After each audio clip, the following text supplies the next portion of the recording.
Quantas e quantas vezes ouvimos casos de pessoas que estudaram juntos, licenciaram-se juntos, outorgaram juntos, porém um ganha determinado valor, mas outros acabam ganhando duas vezes mais, três vezes mais, quatro vezes mais, cinco vezes mais, seis, sete, oito.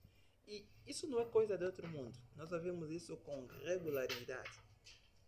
E tenho acompanhado recentemente o produtor de conteúdo, assim poderia dizer, Cordeiro Sequel.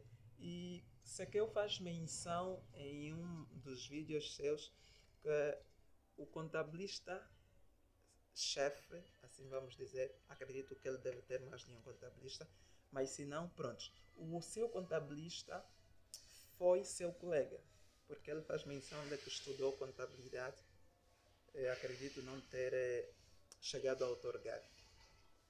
Mas um dos seus melhores colegas, no caso, que chegou a concluir, que chegou a afiliar-se à Associação de Contabilistas e Peritos de Contabilidade de Angola, tornou-se ou é o contabilista da sua empresa. E sabemos, o próprio Mark Zuckerberg faz menção de que seus colegas, os engenheiros, seus colegas, os engenheiros informáticos, são os cérebros, são o motor da Meta, anteriormente Facebook, atualmente Meta. Vimos o mesmo com Bill Gates, de que os seus colegas que tornaram-se engenheiros, embora ele não tenha se tornado, vieram a ser os cérebros, os engenheiros da Microsoft. E não especificamente que não precisamos ou não devemos estudar. Claro, isso vai depender da visão de cada um, da visão de mundo de cada um. Mas é justamente nessa perspectiva de visão, quem mais estuda, seja no formal ou informal, quem mais estuda é mais visionário. E quem vê mais além e desafia-se a materializar o que vê, também chegará mais além. Porque é claro, né? Se eu só vejo daqui a 5 quilômetros, me esforçando, eu só vou chegar a 5 quilômetros. Mas se eu vejo 25 quilômetros, me esforçando, eu vou chegar a estes 25 quilômetros. Então, eu vou mais longe. Então, vimos isso no acadêmico, na academia, ou nas carreiras acadêmicas, que determinados profissionais, embora tendo a mesma qualificação, uns são muito mais produtivos do que os outros, porque no final nós somos pagos, nós ganhamos pela capacidade ou pela quantidade de problemas que demos conta de resolver. Então vimos pessoas muito mais valiosas, porque o valor virá por isso, pela capacidade de resolução de problemas.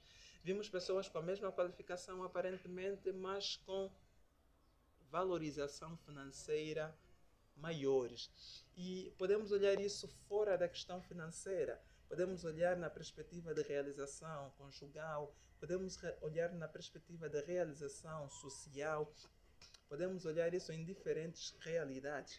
Daí que, por exemplo, pessoas, irmãos, criados na mesma casa, criados sobre a mesma estrutura familiar, uns acabam tendo filhos bem mais educados do que os outros, justamente por aquilo que a pessoa vai desenvolvendo além do que recebeu de base. Então vale perceber isto. O estudo é contínuo. A dinâmica de estudo é um devir, como já, já se falava muito cedo no mundo filosófico. A vida é um devir, é como um rio, é como a água do rio que corre. Daí que se traz a ideia de que nunca bebemos da mesma água num rio, porque esse correr do rio ele é constante. E olhando para o ciclo de água, a água passa, vai para o mar sobe nas nuvens cai e entra pelas montanhas, entra pelos rochedos e depois gera a fonte de água e depois alimenta a fonte de água e volta a correr no rio. Então já não é a mesma água. Então é nessa perspectiva que na ideia de estudo, seja por instituições de ensino formal ou informais, precisamos estudar sempre, precisamos estudar todos os dias, precisamos estudar sobre tudo, porque Quanto mais estudamos, mais coisa para estudar nós vamos encontrar.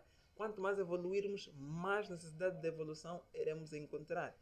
E para percebermos isso com alguma claridade, olhemos para a Apple, olhemos para a Samsung, olhemos para as marcas que vêm eternizando-se no mercado.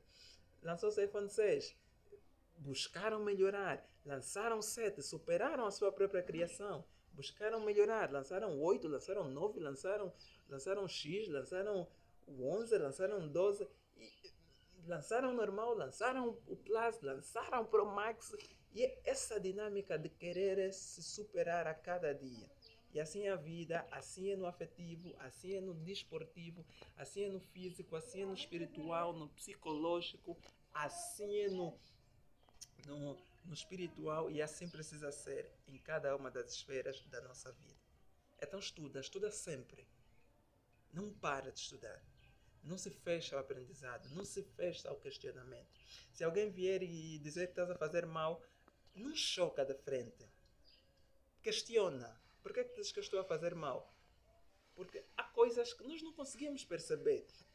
Exemplo prático, enquanto escritor, depois de escrever o Olhando Positivamente, eu não conseguia, com toda a clareza do mundo, enxergar todos os erros linguísticos que eu cometi. E acontece com qualquer outro documento que eu escrevo. Preciso passar para terceiros para conseguirem avaliar, porque existem aspectos, por eu estar imerso no texto, eu já não consigo ver. Como se diz, quem vive na escuridão nunca conseguirá perceber que está na escuridão, porque ele já vive na escuridão, só vive na escuridão. Mas claro, uma outra pessoa que está num nível de escuridão, num nível de clareza diferente da minha, ali ela consegue perceber. E aconteceu o mesmo. Estamos agora a preparar o livro Acorda e Corre, e o livro está em revisão. Há alguém indicado a fazer a revisão linguística, porque são aspectos que eu não consigo perceber. Então alguém diz que está errado, questiona porque é que está errado, procura saber, valida o ponto de vista da pessoa. E se na verdade eu estiver errado, ali vem a chave de virada. Se eu querer, eu vou melhorar, eu vou me desenvolver, eu vou corrigir. Daí que empresas normalmente pagam a hackers para testarem a segurança dos seus sistemas, porque eles percebem que tudo que é humano pode melhorar, porque tudo que é humano é imperfeito. O perfeito é o único, é Deus e só Ele. Então não pare de estudar, domine sobre a terra.